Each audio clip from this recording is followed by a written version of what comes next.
खुद छोटे चौधरी अटकलों को हवा देने से बाज नहीं आ रहे।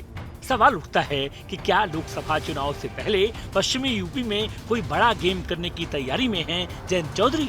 ये और बात है कि बीजेपी से गठबंधन के सवाल पर अभी तक जयंत ने पत्ते नहीं खोले हैं। फिर सवाल उठता है कि आखिर पेच कहां फंस रहा है। क्या आरएलडी की कुछ शर्तें बीजेपी नेतृत्व को असहज कर रही हैं या फिर जयंत कोई दूसरा गेम खेल रहे हैं। जानकारों की माने तो इसके पीछे दो वजह हो सकती हैं। पहली वजह हो सकती है प्रेशर पॉलिटिक्स, जिससे वो सपा और बीजेपी दोनों से बार्गेनिंग करने की स्थिति में नजर आ रहे हैं। हाल ही में नगर निकाय चुनाव में निगमों की सीटों को लेकर सपा से नाराजगी की खबरें आई थीं। ऐसे में लोकसभा के लिए सीट बंटवारे में अपना हिस्सा बढ़ाने की मांग कर सकते हैं। कुछ ऐसा ही दांव बीजेपी के साथ जाने पर वो आजमा सकते हैं। सूत्रों की माने तो कई आरएलडी जाट नेता चाहते हैं कि जयंत बीजेपी से गठबंधन कर लें। इसकी वजह है कि सत्ता में हिस्सेदारी, साथ ही विधानसभा चुनाव में सपा आरएलडी के गठबंधन के बावजूद पश्चिमी यूपी में बीजेपी का प्रदर्शन उतना भी खराब नहीं रहा था। ऐसे में जनाधार बढ़ाने के लिए भी आरएलडी का बीजेपी के साथ आना मुफीद है। फिर सवाल उठता है कि अगर गठबंधन की स्थिति बनती है तो बीजेपी के उन नेताओं का क्या होगा जो अभी पार्टी में बड़े जाट चेहरे बने हुए हैं।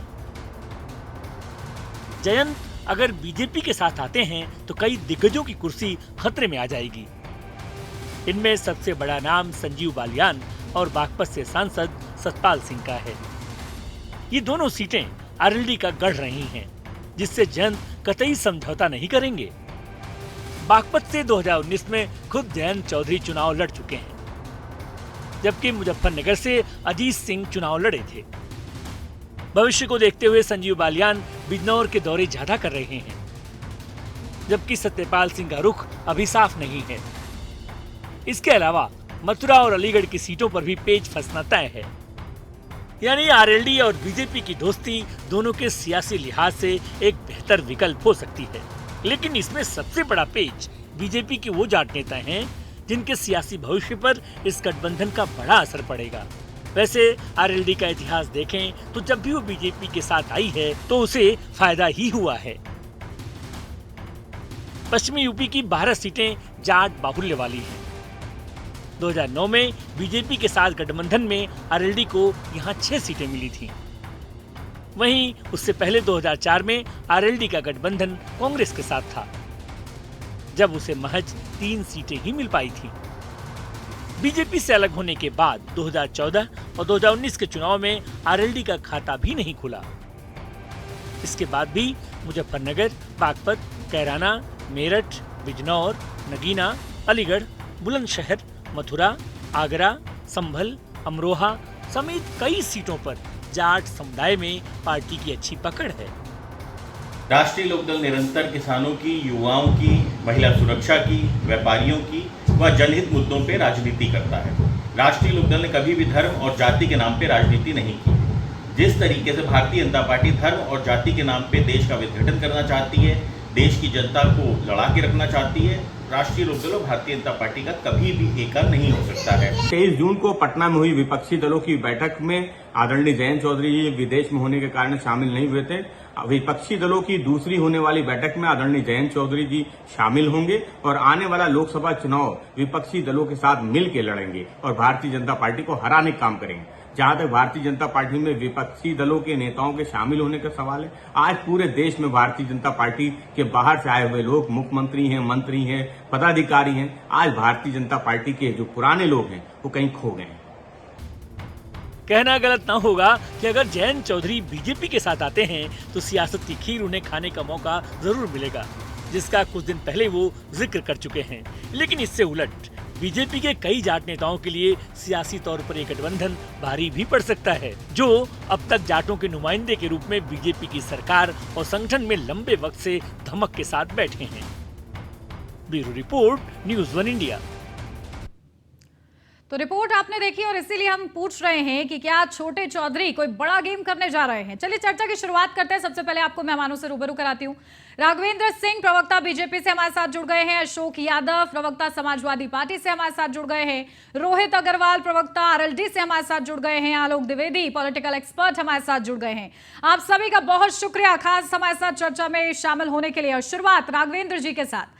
देखिए राघवेंद्र जी, बीजेपी जो है विपक्षी दलों को गले लगाने के लिए तैयार रहती है और खासतौर से तब जब उसके राजनीतिक मायने बेहतर हो सके, राजनीतिक का फायदा उसको हो सके। ऐसे में आरएलडी को क्या साथ लाएगी बीजेपी? सीधा सा सवाल।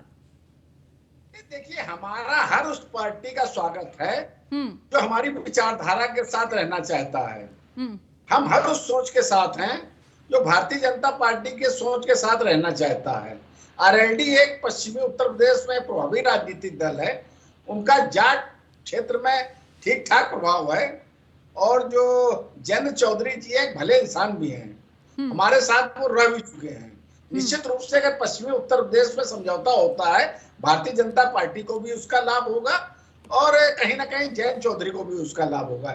लेकिन अभी तक ऐसी कोई गुंजाइश मुझे दिखाई नहीं पड़ रही है। ना जयंत चौधरी की तरफ से कोई ऐसी बात आई है, ना भारतीय जनता पार्टी ने अभी कोई ऐसी बात कही है। अभी दिल्ली दूर है। अभी इस विषय पे कोई सीधे सीधे बात कहना हमें लग रहा है जल्दबाजी होगी।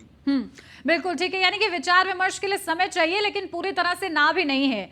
ठीक है रोहित जी, देखिए आरएलडी का क्या रुख है? क्या आरएलडी, क्योंकि देखिए 14 के आपने नतीजे देखे और उसी के साथ 19 के आपने नतीजे देखे, इसके अनुसार क्या आरएलडी विचार विमर्श नहीं करेगी अगर बीजेपी मौका देती है तो नतीजे देखिए, दल जनता के प्रति संकल्पित है, किसान के प्रति संकल्पित है, किसानों की समस्या के प्रति संकल्पित है और जितनी भी जन विरोधी शक्तियां आज देश में काम कर रही हैं उनको 2024 में उखाड़ फेंकने के लिए संकल्पित है।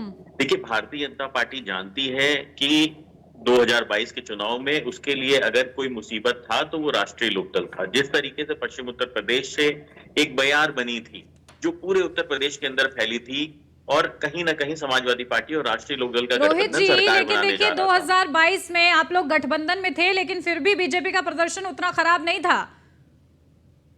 बिल्कुल, भले तो ही कॉन्फिडेंस अच्छा है, कॉन्फिडेंस मैं कहूंगी कि अच्छा है, लेकिन ओवर कॉन्फिडेंस नहीं होना चाहिए राजनीति में भी। देखिए राजनीति का मतलब सिर्फ और सिर्फ सत्ता में रहना नहीं होता है। राजनीति का मतलब होता है जनता की सेवा और जनता की सेवा करने का मतलब होता है जनता के मुद्दों को, उनके मन की बात को सुनना। भारतीय जनता पार्टी जनता के मन की बात सुनने की बजाय अपने मन की बात सुनाने में ज्यादा विश्वास रखती है। भारतीय जनता पार्टी जनता के कामों के प्रति पूरी तरीके से आंख मूंद लेने का काम करती है। आज महंगाई से जनता कहरा रही है। आज एक सामान्य वर्ग अगर अपने घर में ये कह रहा है कि हम अब सब्जी पे टमाटर नहीं डाल सकते और आप ये सोचिए कि अगर उस पे व्यंग करने पे एफआईआर दर्ज हो जाए तो इससे ज्यादा आप लोकतांत्रिक व्यवस्था को ध्वस्त कैसे कर सकते हैं? आप एक तरफ तो कहते हो कि साहब राष्ट्रीय लोकदल अच्छी पार्टी है, राष्ट्रीय लोकदल का प्रभाव है पश्चिम उत्तर प्रदेश में, जाट समुदाय में राष्ट्रीय लोकदल का प्रभाव है, किसानों के प्रति राष्ट्रीय लोकदल का प्रभाव है, भाजपा के साथ आ जाए राष्ट्रीय लोकदल तो एक अच्छा गठबंधन बन सकता है। परंतु वहीं आप किसानों की अवहेलना करने रखते हो, वहीं आप किसानों की समस्या को नहीं सुनना चाहते, आम आदमी की समस्या को नहीं सुनना चाहते। तो ऐसी तानाशाह सरकार के साथ राष्ट्रीय लोकदल की परिकल्पना कैसे की जा सकती है? देखिए राष्ट्रीय लोकदल चौधरी चरण सिंह जी की विचारधारा का दल है। राष्ट्रीय लोकदल निरंतर जनता के मुद्दों पर राजनीति करता रहा है। राष्ट्रीय लोकदल ने हमेशा किसानों के प्रति समर्पित भाव को दिखाया है।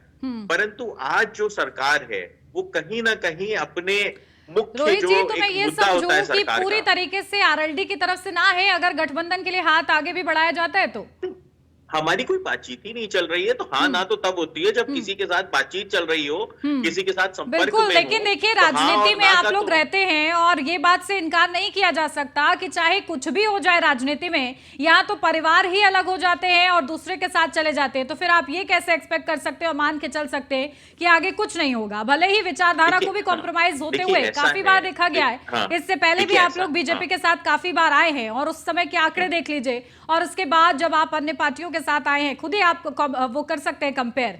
लेकिन चलिए अशोक यादव जी, नहीं, समाजवादी पार्टी का क्या रुख रहेगा? 10 सेकंड दे दीजिए मुझे, 10 सेकंड दीजिए उन्नति जी, मैं आपको ठीक है, चलिए आप 10 सेकंड में आपको देती हूँ। राजनीति की तो स्थिति ये है कि स्वयं प्रधानमंत्री जी को नहीं पता था कि अजीत पवार जी भारतीय जनता पार्टी ज्वाइन करने आ रहे हैं। अगर उनको पता होता तो शायद वो मध्य प्रदेश के अंदर 70,000 करोड़ रुपए के भ्रष्टाचार का आरोप न लगाते, और 2 दिन बाद अजीत पवार जी को उन्होंने डिप्टी सीएम बना दिया। तो राजनीति के अंदर अटकलें लगाना और राजनीति के अंदर कल क्या होगा, बिल्कुल यही मेरे कहने का मतलब था। चलिए रोहित जी, आप आखिरकार मान गए, मैं क्या कहना चाहती थी वो समझ गए मुझे लगता है आप। अशोक जी देखिए किस तरीके से समाजवादी पार्टी का क्या स्टैंड रहेगा, समाजवादी पार्टी कैसे एकजुट रखेगी? आखिर जो गठबंधन है, जहां एक तरफ विपक्षी एकता की बात होती है लेकिन विचारधाराएं जो है अलग अलग हो जाती है, क्या ऐसे हो पाएगी एकता? उन्नति जी देखिए, समाजवादी पार्टी का स्पष्ट मानना है कि यह एक तरह का भ्रम फैलाया जा रहा है भारतीय जनता पार्टी के द्वारा। ये सोची समझी इनकी एक चुनावी रणनीति का एक हिस्सा है। आपने देखा होगा जब महाराष्ट्र की घटना के बाद जिसका अजीत पवार एंड कंपनी जब ज्वाइन की भाजपा, तो उसी समय एक भ्रम फैलाया गया कि उत्तर प्रदेश में समाजवादी पार्टी का एक धड़ा किसके संपर्क में, भाजपा के नेता के संपर्क में, बिहार में फैलाया जा रहा है कि वहां पे जदयू का एक धड़ा जो संपर्क में है, इस तरह से झारखंड में फैला। तो तमाम मतलब हिंदुस्तान के लगभग हर उस जगह पे भ्रम फैलाया गया कि जहां पे विपक्ष की पार्टियां टूटने वाली। यह एक तो आप महाराष्ट्र की स्थिति की बात कर रहे हैं, आपको नहीं लगता है कि विपक्ष में ही किस तरीके से अंदर काने फूट पड़ी हुई है? बिल्कुल नहीं फूट पड़ी हुई है, विपक्ष बिल्कुल चट्टान की तरह। लीजिए आप कैसी बातें कर रहे हैं, नाम और निशान की लड़ाई सुप्रीम कोर्ट तक पहुंच गई और आपको लगता है कि विपक्ष एकजुट है? आप महाराष्ट्र का ही जिक्र कर रहे थे तो मैं आपको महाराष्ट्र का एग्जांपल दे रही हूं। हालांकि यहाँ हम उत्तर प्रदेश के लिए चर्चा करने के लिए बैठे हुए हैं। उत्तर प्रदेश की स्थिति में आप अशोक जी क्या देखते हैं, कहाँ देखते हैं खुद को? समाजवादी पार्टी कैसे एकजुट होने के साथ आगे बढ़ेगी? ऐसा क्या करेगी कि जो साथ वाले दल हैं वो दूसरी ओर देखे ही ना? आपने जो महाराष्ट्र की बात किया तो 5 सेकंड में वहां भी बोल देता हूँ। महाराष्ट्र में जो टूट हो रही है, चाहे शिवसेना में या एनसीपी में, यह ग्राउंड लेवल पे उन दोनों पार्टियों को कई गुना मजबूती मिल रही है। वहां की जनता इंतजार कर रही है कि कब कोई चुनाव आए और भारतीय जनता पार्टी को सबक सिखाए। आपने देखा वहां पे महानगर पालिका के चुनाव डर के मारे नहीं करवा रही। अरे सर, डबल इंजन से वहां ट्रिपल इंजन हो गया है, कहाँ आप उसकी बात कर रहे हैं? चलिए उत्तर प्रदेश लौट आते हैं। हवा निकल, हाँ चलिए उत्तर प्रदेश आ जाते हैं। हाँ। करने वाली उन्नति जी, उत्तर प्रदेश की बात अगर मैं करूं तो इनके जो नेता कह रहे थे कि ये फलां दलों में टूट होने जा रही है, बताएं कितने विधायक तोड़ लिए हमारे, कितने विधायक और किसी विपक्षी दल का तोड़ लिए। ये जो है जितना ये लोग हवाबाजी करते हैं सब पूरा सबको पता है। रह गई बात जाटलैंड की, तो उन्नति जी देखिए जाटलैंड में जितना जाट समाज का शोषण भारतीय जनता पार्टी की सरकार में हुआ उतना इतिहास में आज तक शोषण नहीं हुआ। आपने देखा होगा कि किसान आंदोलन में किस तरह से किसानों के सामने बिल्कुल जैसे लग रहा था कि वार हो रहा है, सरकार ने कैसे कैसे उनके साथ व्यवहार किया। आपने देखा होगा गृह राज्य मंत्री का लड़का टेनी जी का किसानों के ऊपर गाड़ी चढ़ा के उनकी हत्या कर देता है, उसके घर पे बुलडोजर पंचर हो जाता है, बाबा का नहीं चल पाता है। आपने देखा हो किस तरह से वहीं जाट समाज से आने वाली देश की पहलवान बेटियों का यौन शोषण करने वाले भारतीय जनता पार्टी के सांसद के खिलाफ पूरी सरकार खड़ी हो जाती है। सुप्रीम कोर्ट का आदेश आने के बाद गिरफ्तारी नहीं। राघवेंद्र जी देखिए इन सब बातों का आपको जवाब देना होगा जो आरोप आप पे लग रहे हैं। लेकिन इसी के साथ अशोक यादव जी देखिए बावजूद इसके बीजेपी वापस से आ गई 2022 में इतने सालों का रिकॉर्ड तोड़ते हुए, लेकिन उसके पीछे की आखिर वजह क्या समझ पा रही समाजवादी पार्टी? 2022 का जो मैडम आप बात कर रही हैं जी, 2022 में आपने देखा होगा उस समय एक न्यूज बड़ी वायरल हो रही थी कि बीएसपी के टिकट बीजेपी बांट रही है। आपने देखा होगा उस समय 2022 के चुनाव समय, तो बीएसपी जो है बिल्कुल भाजपा के बीएसपी का टिकट बांट रही थी भाजपा। नहीं देखिए ये ठीक बात नहीं है अशोक जी, ये राग हमेशा लापा जाता है जब भी कहीं शिकस्त होती है। इस बात से हटकर आत्ममंथन की जरूरत होती है कहीं कहीं, जबकि आप लोग समाजवादी पार्टी कड़ी टक्कर दी थी 2022 में, तो आखिर उसके पीछे की क्या वजह रही कि आप लोग कैसे अब बीट कर सकते हैं, उस पर ज्यादा विचार करना चाहिए। चलिए ठीक है, हमारे साथ आलोक द्विवेदी जी भी जुड़े हुए हैं, फिर उसके बाद राघवेंद्र जी के पास जाती हूँ। आलोक द्विवेदी जी देखिए अगर आरएलडी और बीजेपी साथ आते तो दोनों को कहीं ना कहीं फायदा मिलता नजर आ रहा है, लेकिन खैर दोनों ही अभी फिलहाल इनकार कर रहे हैं। लेकिन आने वाले समय में क्या हो सकता है, क्योंकि राजनीति में कुछ भी तय नहीं है। देखिए तो सच्चाई की राजनीति जो है अवसर का खेल है। जिस भी दल का, जिस भी व्यक्ति को जहां भी मौका मिलता है वो वहीं पर जाता है और राजनीति को करता है। जयंत चौधरी देखिए अभी पहले इसके साथ कितने समाजवादी पार्टी साथ में रहे हैं, लोकसभा चुनाव 2019 के अभी तक 22 तक साथ में थे, 23 में संभावना एक्सपेक्ट की जा रही शायद वो सपा से अलग हो जाए। एक सच्चाई यह है कि जयंत चौधरी जी समाजवादी पार्टी के साथ में विधानसभा चुनाव नहीं लड़ रहे होते तो शायद उनको 2 विधानसभा की सीटें भी ना मिलती। आपको याद चौधरी अजीत सिंह थे, आज जयंत चौधरी भी लड़ चुके हैं लोकसभा चुनाव, दोनों लोग चुनाव जो है 14 में हार गए थे। 2019 में चौधरी अपनी सीट हार गए थे। तो जो इनके पार्टी के सबसे बड़े मुखिया हैं वो खुद अपनी सीट को बचा नहीं पाते हैं, तो इसलिए जयंत चौधरी की भी मजबूरी है किसी न किसी दल के साथ रहना। यदि भाजपा उनको लिफ्ट नहीं मिलेगी, भाजपा उनको साथ अपने गठबंधन में नहीं लाएगी, तो उनकी मजबूरी भी है अखिलेश यादव के साथ रहना। यदि नहीं रहेंगे तो उनका वजूद खत्म हो जाएगा। आज की स्थिति में क्या है कि आरएलडी के पास इतना वोट बैंक नहीं रह गया कि अपने दम पर सीट निकाल पाए। लेकिन देखिए रोहित जी के बातों से नहीं लग रहा है कि समाजवादी पार्टी उनकी मजबूरी है, उनकी तो वो चॉइस लग रहा है। क्यों, मैं सही कह रही हूँ ना रोहित जी? नहीं, देखिए मुझे लगता है कि किसी भी राजनीतिक पार्टी के लिए इस तरीके की भाषा का प्रयोग नहीं करना चाहिए और कोई किसी की मजबूरी नहीं होता है। हम राजनीति करने आए हैं, हम कोई अपनी मजबूरी और बेचारगी यहाँ पे प्रस्तुत करने या कोई भी पार्टी उसके लिए नहीं आई है, ठीक है ना। राजनीति अगर भारतीय जनता पार्टी आज वो चैलेंज की बात कर रहे थे कि कितना चैलेंज होगा, वो इसको लेकर भारतीय जनता पार्टी आज मैं बता रहा हूँ, भारतीय जनता पार्टी आज अगर कह रही है कि राष्ट्रीय लोकदल बहुत अच्छी पार्टी है, राष्ट्रीय लोकदल का बहुत बड़ा प्रभाव है पश्चिम उत्तर प्रदेश पे, राष्ट्रीय लोकदल भारतीय जनता पार्टी के साथ आ जाए, तो ये भारतीय जनता पार्टी की मजबूरी नहीं है, भारतीय जनता पार्टी की चॉइस है, भारतीय जनता पार्टी की समझ है कि राष्ट्रीय लोकदल उनके साथ आ जाए तो भारतीय जनता पार्टी के लिए एक प्लस पॉइंट हो जाएगा। परंतु ये कहना कि नहीं साहब वो बहुत मजबूरी में कह रहे हैं, ऐसा बहुत नीचे स्तर पे उतर के कह रहे हैं, तो मुझे लगता है कि इस तरीके की भाषा का कहीं प्रयोग नहीं करना चाहिए। एक सम्मानजनक तरीके से राजनीति के अंदर आपको देखना चाहिए। हम राजनीति करने सत्ता भोग के लिए नहीं आए हैं। अगर हम सत्ता भोग के लिए आए होते तो 2007 से विपक्ष में ना होते प्रदेश के अंदर, और 2014 के बाद से देश के अंदर हम विपक्ष में ना होते। हम राजनीति के अंदर जनता की सेवा के लिए आए हैं। हमारी कोई किसी तरीके की मजबूरी नहीं है, किसी तरीके का हमारा कोई दर्द नहीं है, ना व्यक्तिगत हमारा कोई स्वार्थ है। हम जनता के मुद्दों को विपक्ष में रहते हुए भी बहुत अच्छी तरीके से उठा सकते हैं। इसी के साथ जब आप कह रहे हैं कि चॉइस भी है, बावजूद इसके अगर आने वाले समय में, क्योंकि अगर आप ऐसी बातें करेंगे तो मान लीजिए अगर कभी ऐसा होता है तो फिर क्या कहेंगे? चलिए ठीक है, मेरे साथ राघवेंद्र जी जुड़े हुए हैं। राघवेंद्र जी, क्या बीजेपी सिर्फ जोड़ तोड़ की राजनीति करती रहेगी या फिर ये जो सवाल पूछ रहे हैं अशोक यादव जी उनका भी जवाब देंगे? वो कह रहे हैं कि हमारी कोई मजबूरी नहीं है, चॉइस बन सकती है क्या बीजेपी? कमाल की बात करते हैं। भारतीय जनता पार्टी क्या उत्तर प्रदेश में जोड़ तोड़ की राजनीति करती है क्या? ये बताइए, हमारा जो गठबंधन है एनडीए का उत्तर प्रदेश में, वो क्या जोड़ तोड़ का गठबंधन है क्या? भारतीय जनता पार्टी आज की तारीख में उत्तर प्रदेश में सबसे ज्यादा लोकप्रिय पार्टी, भारतीय जनता पार्टी आज की तारीख में सबसे ज्यादा विश्वसनीय पार्टी है। भारतीय जनता पार्टी आजकल सबसे ज्यादा गरीबों का काम करने वाला राजनीतिक दल है। भारतीय जनता पार्टी समाज में हर समय रहने वाला राजनीतिक दल है। ये सिर्फ मैं नहीं कह रहा हूँ, आप लोग, हमारे जो मित्र लोग बैठे हुए हैं डिबेट में, वो भी जानते हैं। समाजवादी पार्टी जो उत्तर प्रदेश में 4 बार सरकारें रह चुकी है, विधानसभा चुनाव के बाद कहाँ दिखाई पड़ रही है? भाई आज की तारीख में अखिलेश यादव ट्विटर खेलने के अलावा कहाँ दिखाई पड़ रहे हैं? आजमगढ़ और रामपुर सीटें हारे बैठे हैं जो इनकी परंपरागत सीटें हैं, जहाँ पर एमवाई समीकरण के आधार पे 70% वोट मुस्लिम और यादव का है। वो कह रहे हैं आपने जाटों के लिए कुछ नहीं किया है, कह रहे हैं जाटों के लिए कुछ नहीं किया गया है, किसान का नाम लेते हैं तो आप लोग पीछे मुड़ जाते हैं। देखिए, मैं बड़ी विनम्रता के साथ कहना चाहता हूँ, अगर जाटों के साथ कुछ नहीं किया होता तो हमारे 2019 में लोकसभा चुनाव हुआ था, वो अन्य राजनीतिक दलों का सुपड़ा न साफ होता।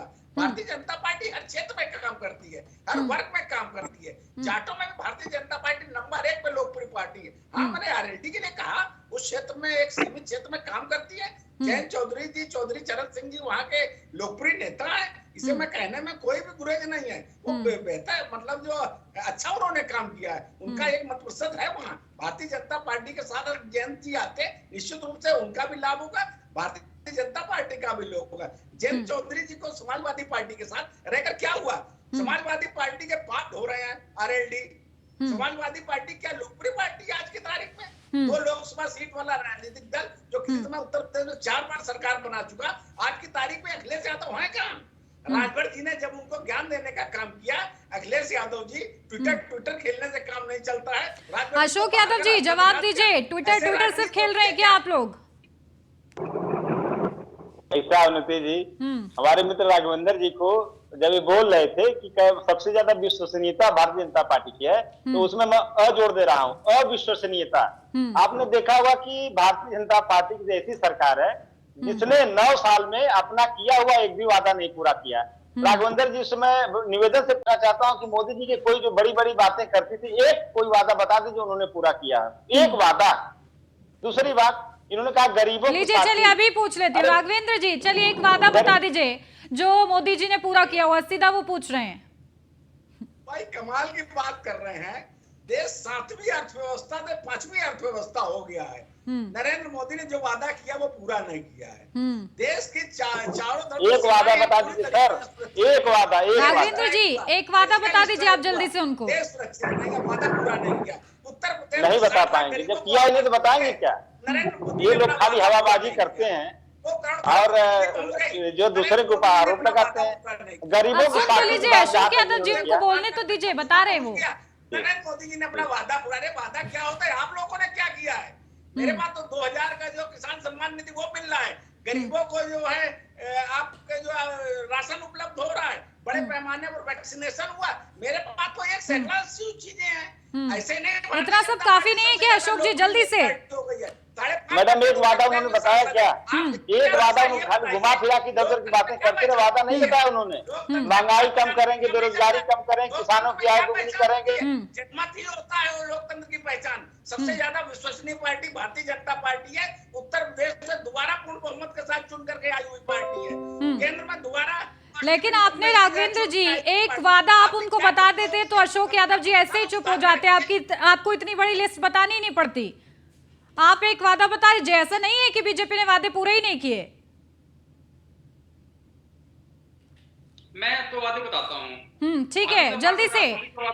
हाँ जल्दी से आलोक जी, देखिए राघवेंद्र जी, आलोक जी बता दे रहे हैं, बताइए जल्दी से।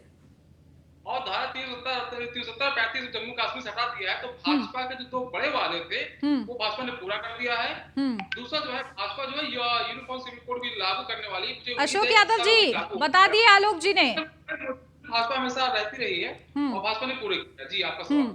अब देखिए यूसीसी का भी एक और नया वादा आ रहा है, देखते हैं वो पूरा होता है कि नहीं। ठीक है, चलिए बहुत शुक्रिया आप सभी का हमारे साथ जुड़ने के लिए खास चर्चा में। तो बड़ा सवाल यही है कि छोटे दल भी कई बार बड़ा गेम कर जाते हैं और यही कोई स्थिति बनी हुई है आरएलडी के साथ। फिलहाल संभावनाएं बरकरार है क्योंकि राजनीति में अगर संभावना नहीं है तो ये तो मुमकिन ही नहीं हो सकता कि चुनाव से पहले दल बदल का सिलसिला ना जारी रहे। ऐसे में आरएलडी अपने लिए क्या चॉइस के रूप में समाजवादी पार्टी को चुनती है या फिर बीजेपी के साथ जाती है, ये बड़ी देखने वाली बात होगी। इसी के साथ इस चर्चा में बस इतना ही। आप